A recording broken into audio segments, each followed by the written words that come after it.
Hi guys, this is Misty from the Book Rat, and this is round 2 of the Jane and Jude Pride and Prejudice read-along, chapters 18 through 29. So, in this section, we have one of the most famous scenes of the book, the Netherfield Ball, and also one of my favorites.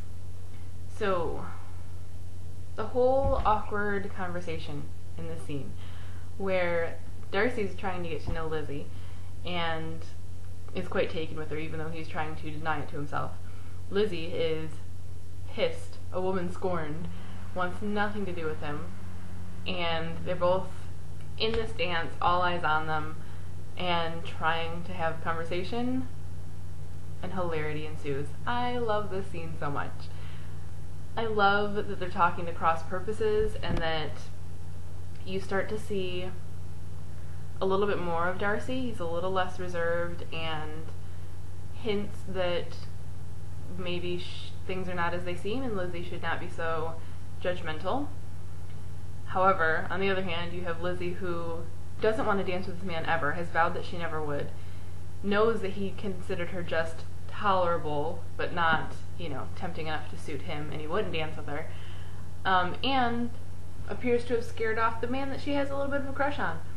This is just like perfect. The way this all comes together is just brilliant. Then, on top of all of that, you've got Lizzie's complete mortification of every member of her family acts a fool, except for Jane, but there are different circumstances that make some of the pressure put on Jane too. It's just brilliant. It's just like this anticipated night, and everything goes wrong, and everything is awful, and it's hilarious. I love it. What's not to like about this? And then you've got Collins and his bad dancing, and he likes Lizzie, so he's like flirting with her. Doesn't really like her, but he's trying to get her to marry him. It just works just brilliantly. I love it. So that's actually questions 1 and 2. And it's one of those things where, like, as funny as it is and as over the top as it is, it's relatable, because when you really are looking forward to something and you're wanting it to go well, everything's gonna go wrong. And everyone's like, you always have those moments where you're maybe a little embarrassed of your family, or don't want to bring someone home to them because they're nuts, and every family is dysfunctional and crazy, but you still can't reconcile that with the fact that you want to make a good impression. So it's relatable that all of this madness happens, and that Lizzie feels like, are they conspiring against me to completely expose themselves to ridicule tonight and make me look like I've got to be crazy too because I'm a member of this clan? It's just brilliant. It just works so much. So, question 3. Pride and Prejudice used to be published in volumes, 3 volumes. Volume 1 ends with Collins engaged to Charlotte and all of the men and the whole Netherfield party gone to London. I think to have read this back in the day and to only have volume 1 would have been like, cliffhanger, like you'd just been like, really? This is how it's going to end right now? Collins and Charlotte? What is she thinking? But at the same time, you're going to have some Charlottes reading this saying, well, I get it. And then to have everyone gone, and Jane with her disappointed hopes, and you're thinking, well, no, they're going to come back. Bingley's better than that, but it's not happening. It's just a really interesting place to end volume 1. And so my reactions when I was first reading it, like if I had had to stop here, things are just getting going. The balls just got rolling, and you're like, wait, where's everybody going? So it's kind of brilliant to end it right there. And you're looking forward to what's going to happen, and everyone's going to start splitting off in their different directions, so it's like the perfect act break. So I love that. Lizzie goes to Hunsford, question 4. Everybody's splitting up, going in separate directions. So Lizzie goes to Hunsford in this section. Jane goes to London. You're hoping that Jane's going to be reunited with her love. But if you've ever read Sense and Sensibility and saw how all that worked out for Marianne following a man to London, alas, does not work out so well for our poor Jane. Lizzie fares no better but more interesting by going to Hunsford and spending some good quality time with the Collinses. What's great is I think it could have just ended the Collins thread by having Charlotte's marrying Collins, what is she thinking? And then they move off and you never see him again and you're just like, oh well, that could have been Lizzie and God, can you imagine? But no, we get to see them in their element. We get to see Collins in his native habitat fawning all over Lady Catherine and tending his garden, writing his sermons. It's good times. I think it's a brilliant scene. You see what Charlotte has signed on for and how she's dealing. And one of the interview questions that I always ask Austen authors is, if you were Charlotte, how do you deal with Collins? After you've made that agreement, I'm going to wed this man, where do you go from there? So we get to see it a little bit, and how she encourages him to do his own thing. You also finally get to meet Lady Catherine, who is notorious now for being the character that she is. So it's like this great little scene that's apart from Lizzie's home, and she's out, she's on her own. You get to know her a little bit more, and she's more reflective because she doesn't have her home base. So it just works on so many levels. So I love it. Question 5, Wickham. My thoughts on Wickham at the end of this section.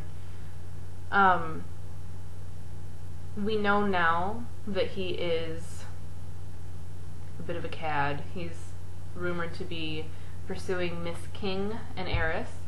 But as I said in last week's responses, it sort of brings to light the double standard.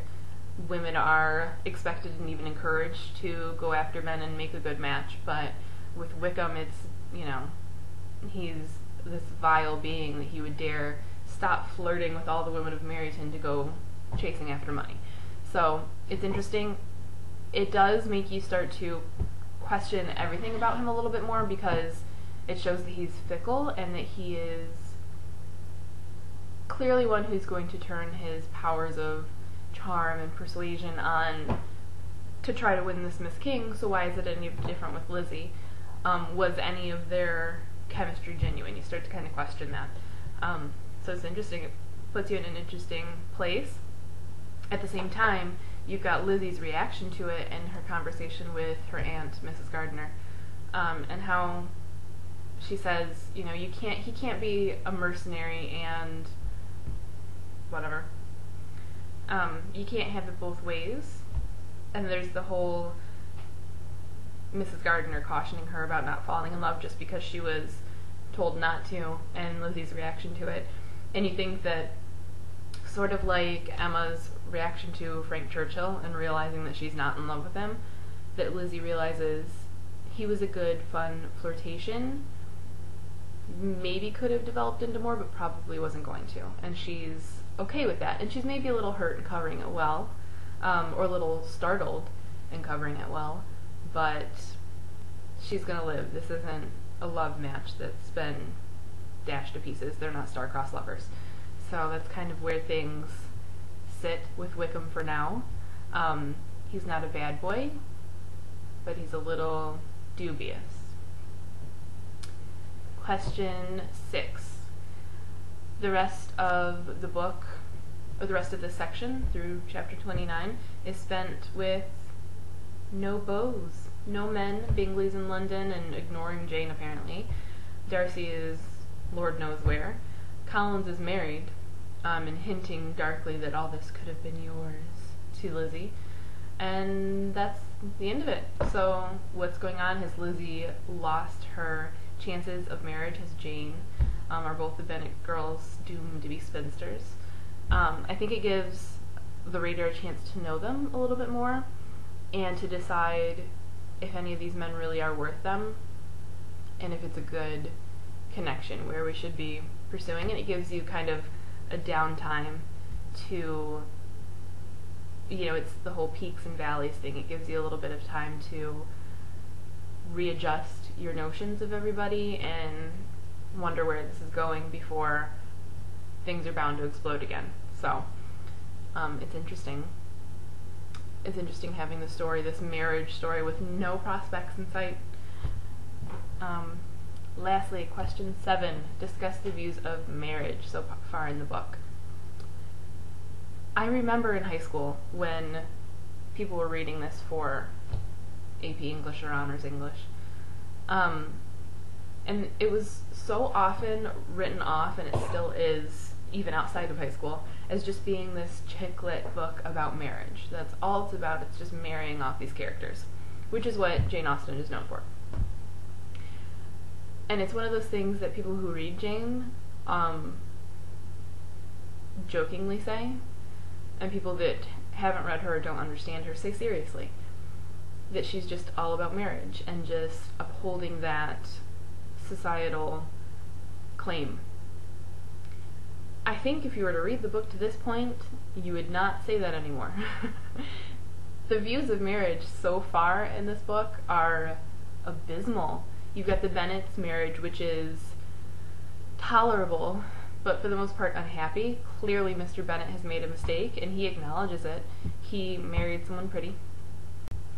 There's just a lot of tolerance and some ridicule and snarkiness in their marriage, and a lot of prodding and almost arguing, and it's just chaotic.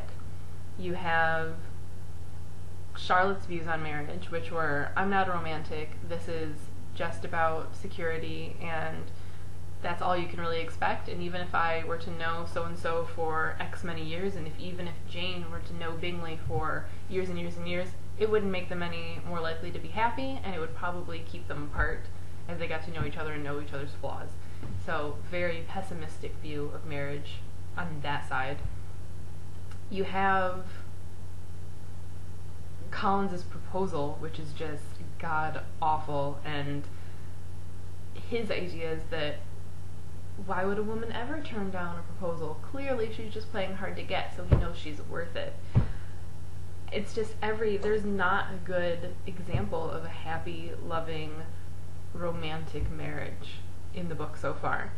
We start to get a peek of it with the Gardeners. They seem a little more happy and together, but beyond that, where's the happy marriage book that everybody says this is? So, and a lot of it's humor, and a lot of it's just utterly realistic, and especially for the time, it's not necessarily about love, and even if you married for love or for lust, it doesn't always work out so great. So, it's just brilliant. This book is just brilliant. That's all I really have to say. So, if you would like to be involved in the read-along, it's not too late. You can join in. Just come on over to thebookrat.com and make sure you come check out everybody else's links and get involved in the discussion.